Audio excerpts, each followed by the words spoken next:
우리 방송 시작하자마자 죽인다고 배신자들이 가서 방송을 하는데 용서치 못한다고 그래서 섬찟했던 기억이 있어요. 북한 사람들이 아직도 그 시스템 속에서는 우리 체제가 아직 위대하다고 생각해요. 우월하다고 생각을 해요. 이런 북한의 의도를 대한민국 국민들이 알지 정말 궁금합니다. 저도 그 한미동맹의 핵심 사드 군사기지 사드 왜 그렇게 결사적으로 막 임무받은 사람들이 아니면 불가능하다.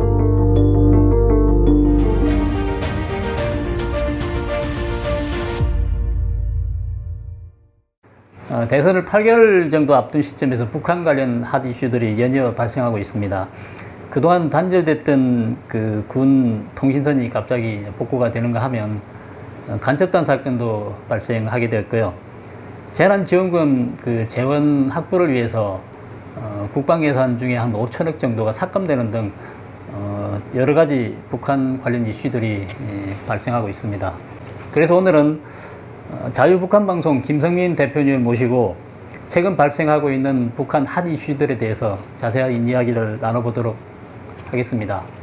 안녕하세요, 대표님. 예, 안녕하십니까. 대표님 간단히 본인 소개 좀 먼저 해주십시오. 예, 저는 북한에서 그 대위로 쭉 군복무를 하다가요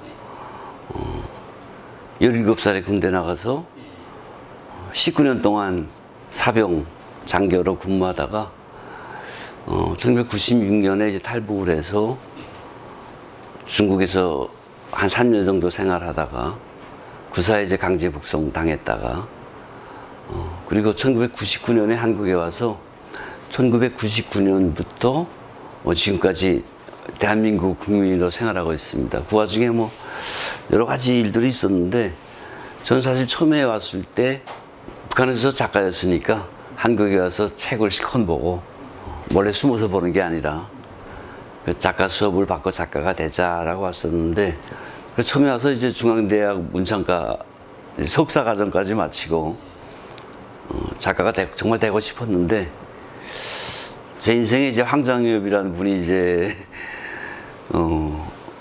들어오셔서 탈북자가 여기서 먹고 사는 것도 중요하지만 북한 인권 활동하는 것도 중요하다. 그래서 탈북자 동제 사무국장으로 이제 소위 북한 인권 활동을 시작했고요.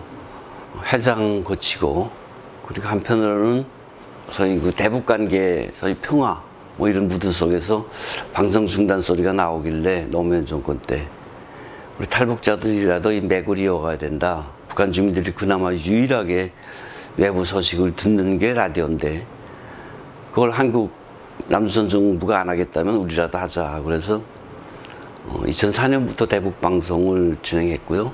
현재까지 자유북한방송 대표로 지금 일하고 있습니다. 자유북한방송은 아마 그 김정일이가 생전에 가장 싫어했던 방송이라고 알고 있습니다. 그 도대체 어떤 프로그램들이 있어서 북한에서 그토록 싫어했습니까? 김정일이가 싫어하는 방송 내용들이었겠죠 아마. 노무현 대통령하고 자기하고 소위 이제 회담을 하고 후속 조치로 장관급 회담까지 하고 하지 않기로 했는데 탈북자들이 한다니 거기에 화가 났을 거예요 아마. 우리 방송 시작하자마자 죽인다고 배신자들이 가서 방송을 하는데 용서치 못한다고 그래서 섬찟했던 기억이 있어요.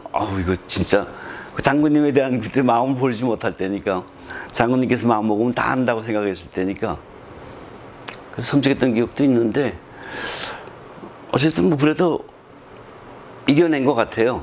저희가 북한에 있을 때 제일 궁금했던 게 탈북자들 어떻게 사냐 남조선 가서 그 내용들을 저희들이 그냥 담았어요. 어떤 친구는 뭐 사업에서 성공했다는 친구도 있지만 어떤 친구는 사업하다 쫄딱 망했다는 친구도 있고 그런 것들을 그대로 하니까 당시에 미국에서 이제 대북 물론 VOA나 RFA 설문조사기는 하겠지만 민간 대북 방송들까지 포함시켜서 설문조사했던 적이 있어요.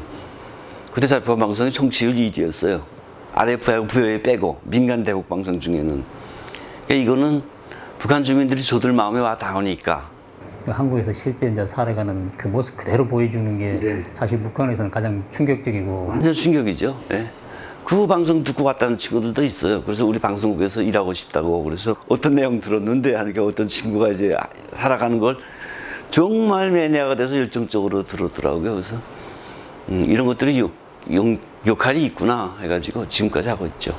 최근 뭐 들리는 소식에 북한 뭐 경제 사정이 그렇게 좋지 않은 것 같습니다. 코로나19라든지 뭐 경제란 등등이 많은데요.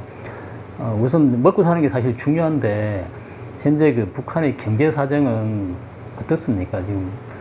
북한 경제 사정, 북한 사람들이 그나마 과거 고난의 행군 시절을 이겨내면서 그때 뭐 희생된 사망된 사람 많지만 그나마 그걸 이겨낸 사람들이 소위 사는 법을 습득했다라고 생각을 했어요.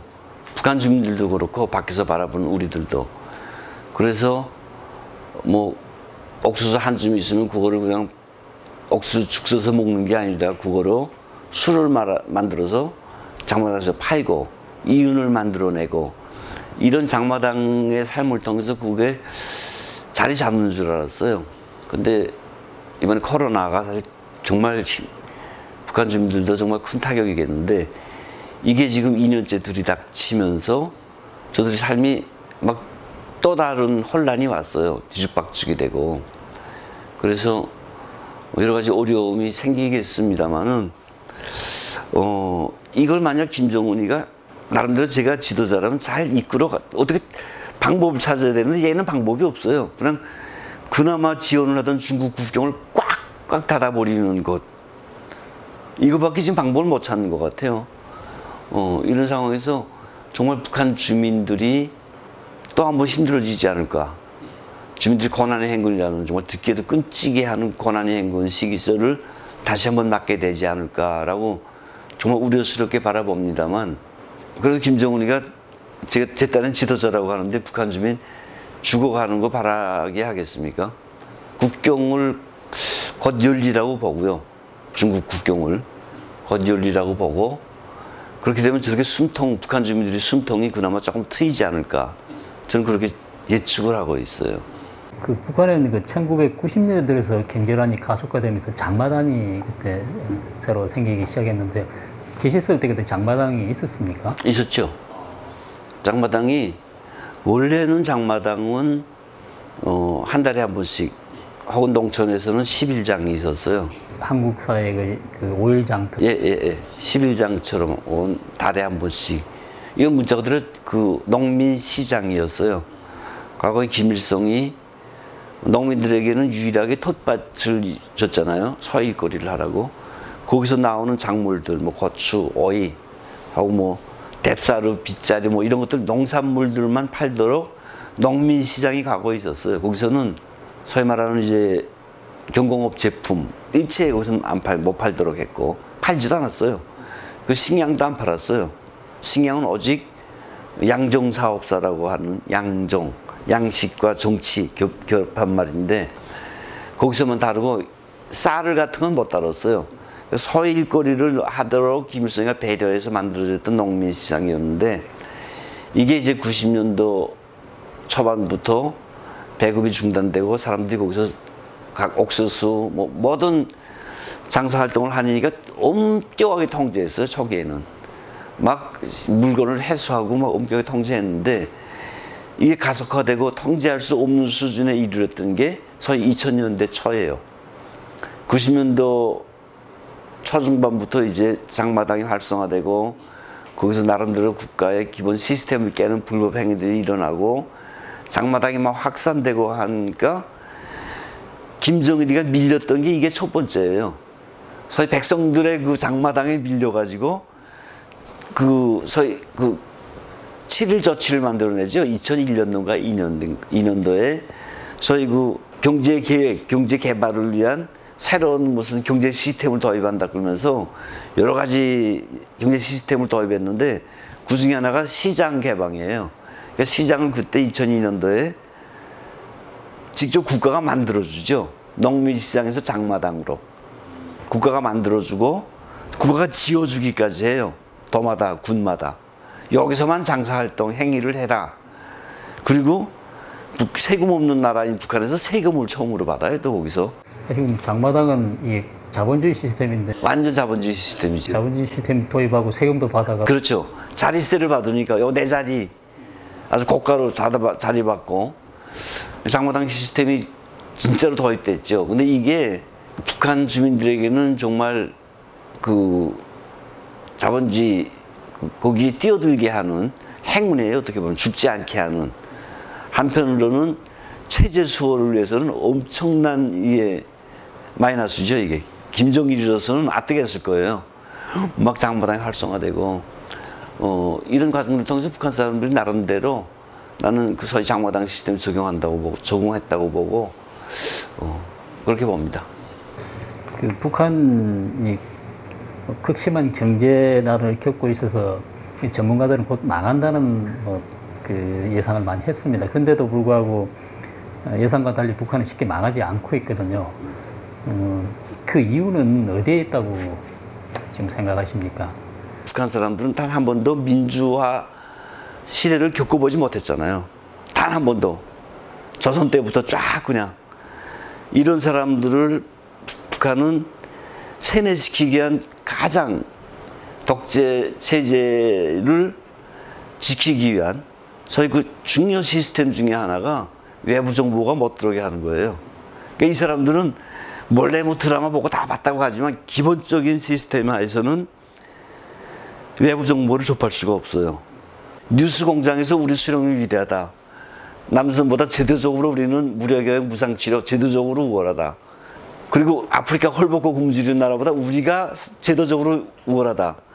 미제와 남선계열도당은 호수합니다. 이따운 식을 하도 만들어내니까 북한 사람들이 아직도 그 시스템 속에서는 우리 체제가 아주 위대하다고 생각해요. 우월하다고 생각을 해요. 우리 김정은이 세상에서 가장 위대하다고 생각을 해요. 그리고 더 중요한 거는 북한 사람들이 우리가 이제 시켜서 총살하는 장면 찍어서 보내. 우리가 돈 좀 줄게. 내부 자료 좀 보내. 돈 좀 줄게. 다 보내요. 그런데 야 우리가 좀 뜻을 모아서 반체제 활동 좀 하지 않을래? 야 이 개새끼하고 전화 끊어버려요. 이 안기부 간첩 같은 새끼하고 저들이 하던 게 간첩일이야. 우리한테 서류 보내주고 우리한테 영상 보내주던 게 그게 간첩질이야. 근데 정치적으로는 일은 안 하겠다는 게 저들의 생각이에요. 똑같은 일이지만 정치적인 일은 안 하겠다는 거예요.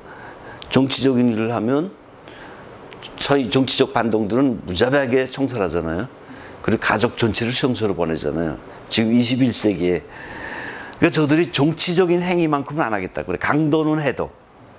이런 복합된 시스템이 북한을 꽉 잡고 있으니까 북한 사람들이 봉기를 못하고 민주화 운동을 못하고 좀 말도 안 되는 체제가 유지된다고 봅니다. 이제 북한 관련 이슈들에 대해서 좀 여쭤보겠습니다. 최근 북한이 남북 그 군 통신선을 갑자기 복구를 하게 됐고요. 그러면서 8월 달에 그 개최되는 한미 연합 훈련을 중단할 것을 요구하고 있는데요.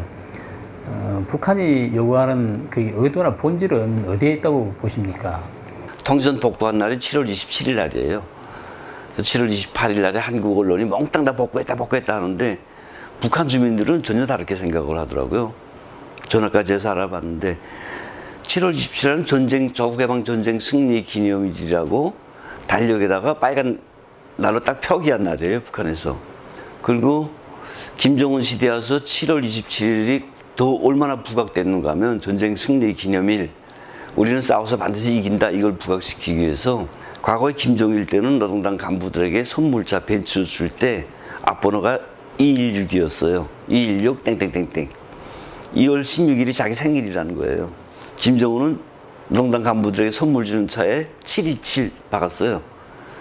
7월 27일 우리의 선대들이 미국 놈과 싸워서 이긴 것처럼 반드시 나는 이길 것이다를 다시 한번 확인하는 차원에서 727 해버렸어요. 그 7월 20 통신선 연결했다는 날에 북한에는 전쟁 승리를 기념한다고 전국 덧쳐서 무더회를 하고요. 이 더위 속에 축포를 쏘아 올렸어요. 그렇게 굶어 죽는다고 하는 그 열악한 사회에 축포를 쏘아 올렸어요. 여러 가지 경축 공연도 하고 이런 것들은 싹 빼고 대한민국 사람은 하나도 모를 거예요. 이런 거 탈북자들만 할 거예요. 싹 빼고 우리의 노력에 의해서 저희 남북관계가 진일보했다. 이런 것들을 문재인이나 박지원의 이제 말을 따서 이제 언론에 막 왕창 공대던데 이거는 그냥 단순해요. 우리가 남북관계를 좌지우지한다. 그리고 지금 부디 연결한 거는 내년 3월에 다가올 선거에 우리가 적극적으로 영향력을 끼치겠다. 누구를 위해서? 우익을 위해서는 적어도 아니다. 좌익 정권을 위해서, 소위 친북 정권의 또 다른 연장을 위해서 우리가 역할을 할 거다. 이런 메시지를 대한민국 국민들에게 준 거예요. 이걸 지금 이런 북한의 의도를 대한민국 국민들이 알지 정말 궁금합니다. 저도. 그 대표님 진짜 궁금한 게 하나 있는데요. 군 그 통신선이 없으면은 남북 그 당국자 간 대화가 안 되는 겁니까? 그거 궁금한 거 아니잖아요. 그 박지원이가 얘기했잖아요. 우리 김정일 그 북한하고 다 연결했, 소신거래도 하고 다 했다고. 이건 형식적인 거죠. 문자고도 형이상항적인 있어도 되고 없어도 되는 거. 그래서 그 했다고 하니까 사람들이 막 나름대로 한동안 끌었는데 언론이 그거 없이 연결 다 했죠. 그리고 그거 하기 위해서 자기 연결했다잖아요. 그건 말도 안 되는 거예요. 군사통신선 그리고 저희 그 통일부하고 연결되는 선, 북한 당국하고 이런 것들은 정말 형식적이죠. 그거 없으면 연결 못 합니까? 아니 세상에 얼마나 발달된 세상인데 우리 탈북자들이 북한하고 전화하시는 건 아시죠? 아, 예. 우리 전화 지금도 해요. 제가 앉아서도 해요, 여기서. 예, 저쪽 북쪽 사람들 약속을 해가지고. 그 전화가 물론 중국 전화가 들어가서 작용을 하지만, 국경 지역에만. 왜 못해요? 얼마나, 이건 정말 형식적인 거고, 이거 가지고 국민 기만령이라고 해요, 저는.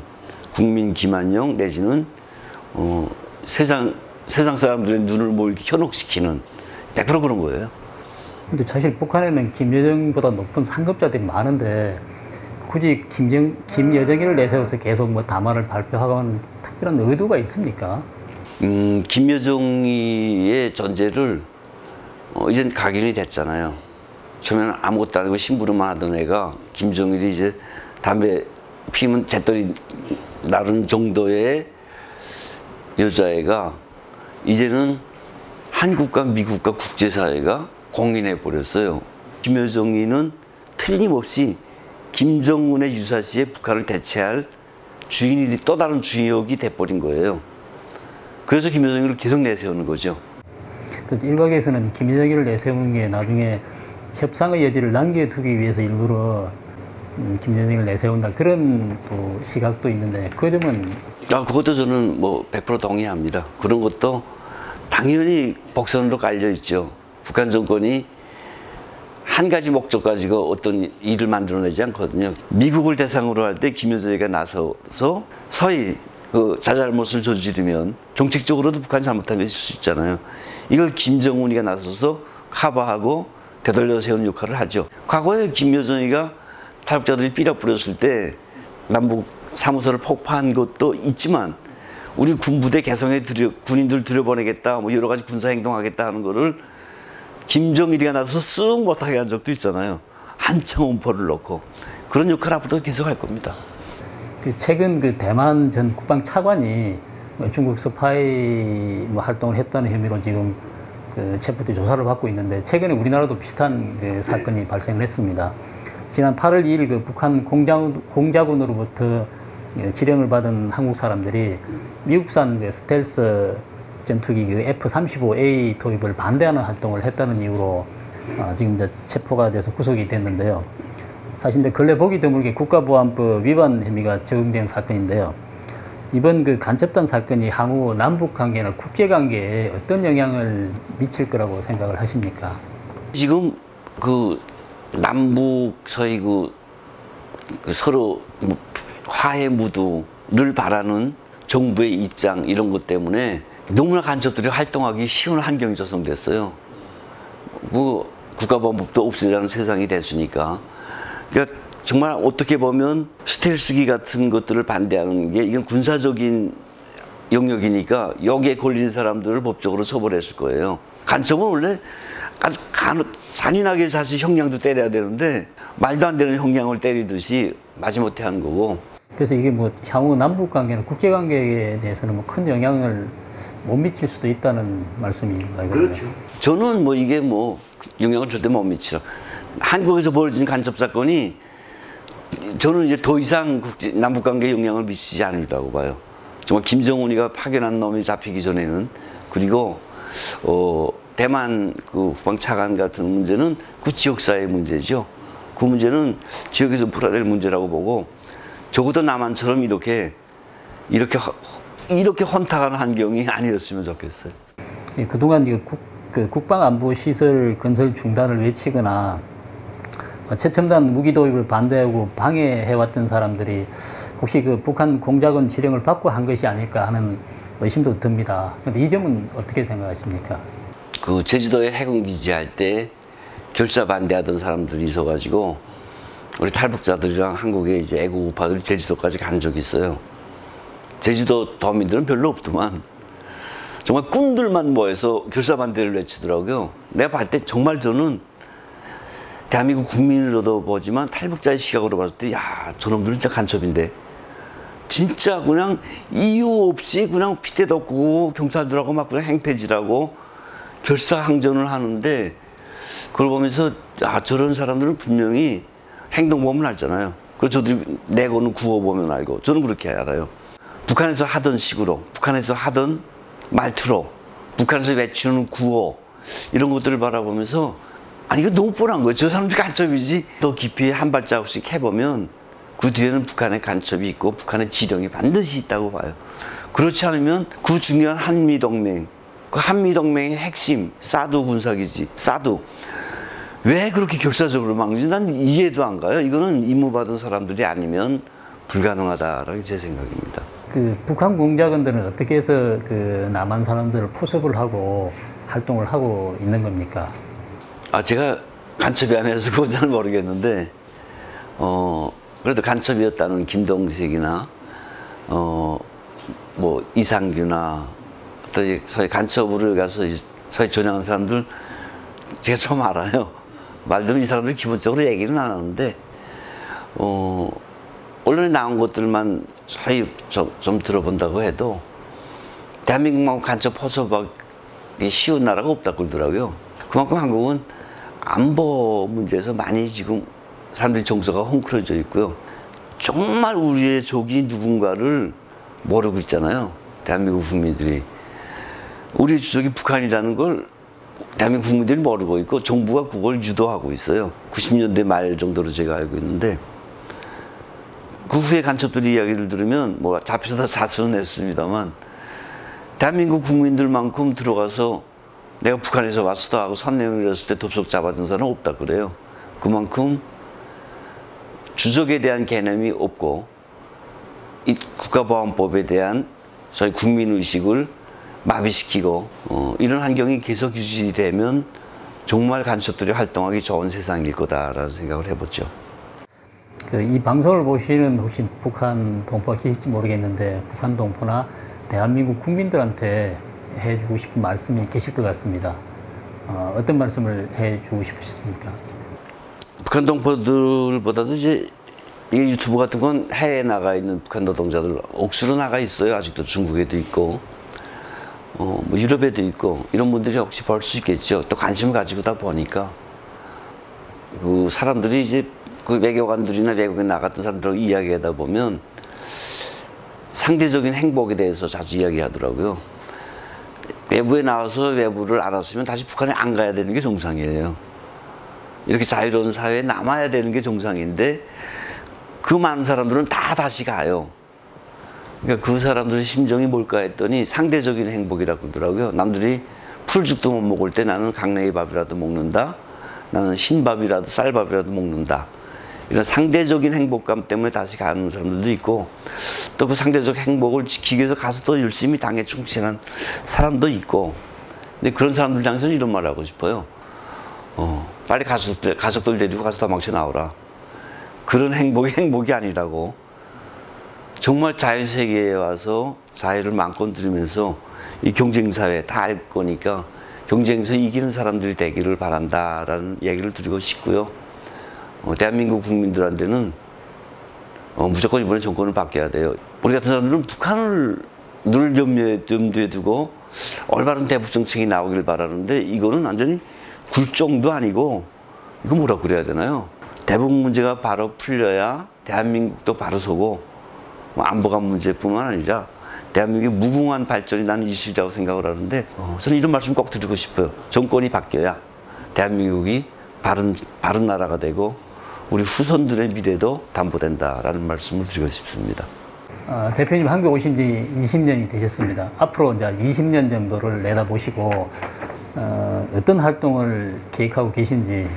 처음에 한국으로 올 때 하고 싶던 내 시집, 정말 꿈쩍하던 시집도 내고 싶고 빨리 하고 싶어서 지금 여기서 글도 쓰고 있어요. 그리고 여전부 대한민국 언론은 제대로 써주지도 않으니까 창구도 없고 탈북자들이 그나마 할 수 있는 게 유튜브예요. 그래서 어제 이 자리에 앉아서 유튜버들이 몇 명 모여서 그 나름대로 대안을 만들었어요. 그래서 대한민국의 올바른 대북 정책을 위해서 혹은 탈북자들의 안정적인 삶을 위해서 할 수 있는 것들을 유튜버들과 함께 공유하면서 우리의 생각을 빨리 전하는 것. 내일 죽는다 해도 그거 할 거예요. 그렇게 해서 할 수밖에 없는 게 자유북한 방송이니까 뭐 김정일 때 죽여버린다고 해도 했던 거고 김정은이가 비아냥한 거라도 하는 거니까 방송을 끝까지 해서 앞서 말씀드린 것처럼 북한 주민들이 마음을 움직여주는 거, 이제 소위 혼란 상태가 와도 그렇고 북한 정권이 김정은 붕괴돼도 바로 저들이 대한민국의 품으로 마음을 돌릴 수 있도록 그런 준비를 계속 하는 거죠. 그게 제 소원입니다. 네. 뭐 질문 하나하나에 대해서 쉽게 설명해 주셔가지고 그 시청자분들 많은 도움이 됐을 것 같습니다. 건강이 뭐 좋지 않은 상황에서도 장시간 인터뷰해 주셔서 대단히 고맙습니다. 네, 감사합니다.